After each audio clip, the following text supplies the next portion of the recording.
谁说夏天的快乐要靠空调续命？来木桥溪踩踩水就知道。这次的玩水野窝子，导航这个位置，看到这个地方左转进入土路。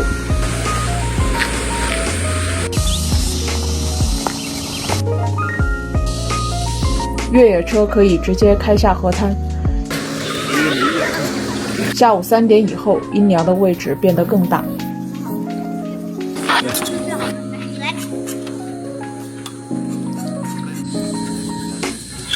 木桥溪的周末没有天花板，只有抬头就能看见的山和低头就能摸到的梁。